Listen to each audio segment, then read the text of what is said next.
Hello everyone, I trust we are all doing great.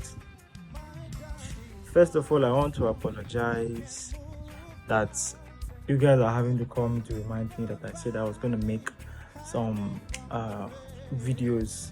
It's been a really busy week, but here I am.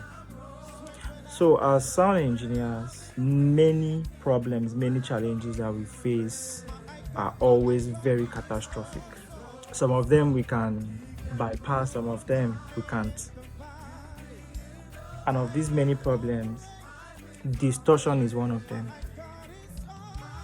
Now, distortion is not something you can fix with your compressor. Distortion is not something you can fix with adjusting your feather level. It's not something you can fix with your gate. And one of the major causes of distortion is poor gain staging. So that brings us to the topic of today. We're going to be talking about gain staging. There's gain structuring, there's gain staging, but today we're going to be talking about gain staging.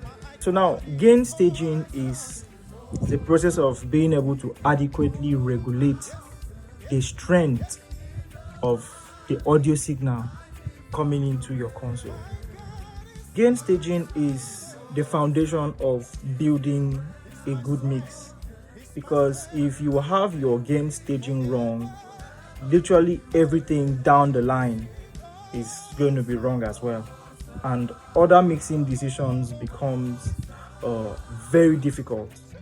Because like I said in the beginning of this video, that distortion is not something you can fix with compression. Oh, it's distorting, don't worry, I'll compress it. You're lying to yourself. It's distorting, don't worry, I'll fix it with EQ. You're lying to yourself. I'll fix it with I'll put one compressor there and get it fixed. A CLA2A to fix it. You're lying to yourself. It won't work. So one of the rule of thumb is to set your input gain in such a way that your signals are coming in clean and healthy, not clipping, not distorting. So as a young man trying to find expression in the audio industry, I know, like me, many of us, YouTube had been our best friends. And on YouTube, literally every engineer has his or her perspective. They have what works for them. They have their theory behind gain staging. There's this engineer on YouTube, I won't mention his name. He said, while mixing, if your meters peaks at -18, that's the first yellow light at amber, it means your mix is bad, that you should stay green. And for some of us who follow Drew Brashler, you see that his meters are always on the roof, but his audio crystal clear.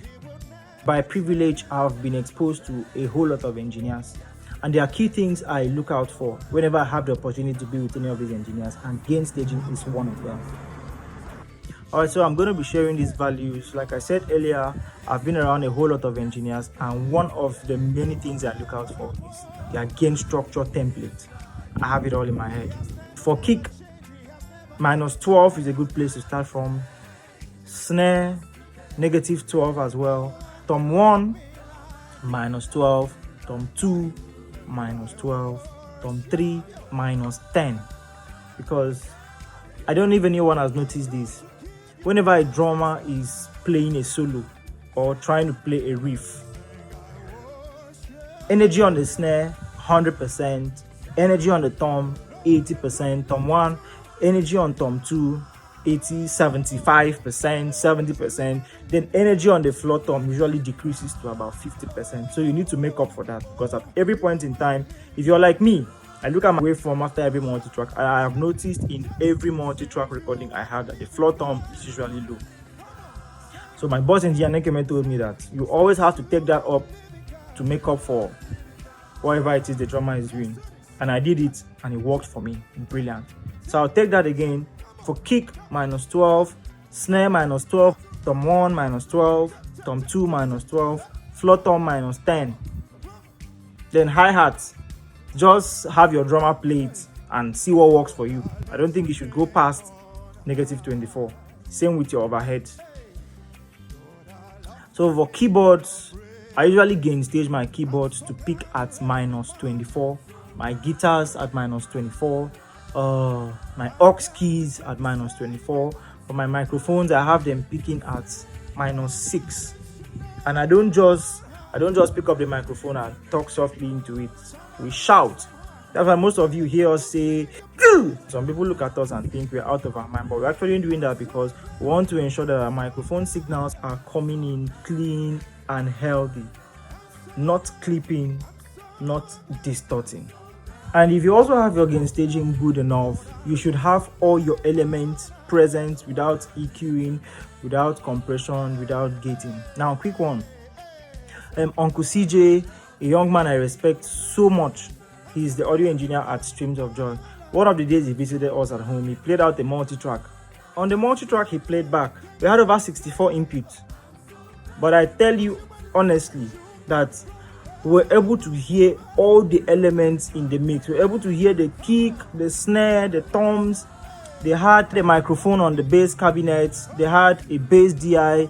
They had guitar cap. They had guitar DI.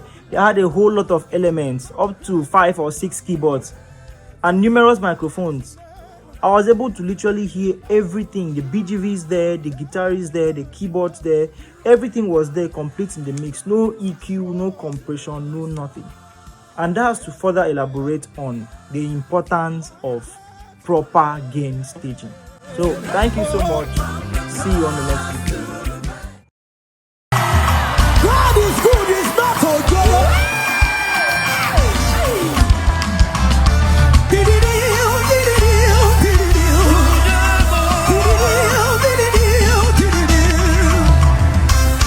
God is good, it's not for joy. The more I do, the more I see. Everybody, God is good. God is good, it's not for joy.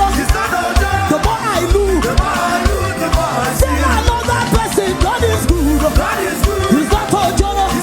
The more I do, the more I see. Say, there is something only Jesus can do. There is something only Jesus can do. Something. There is something.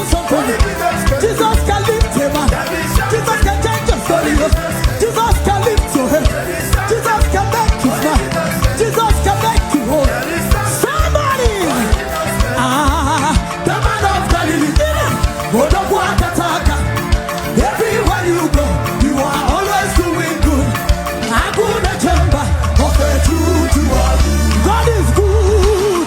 He's not for the more I do, the more I see. Everybody, God is good. God is good. He's not for the more I look. Let me hear.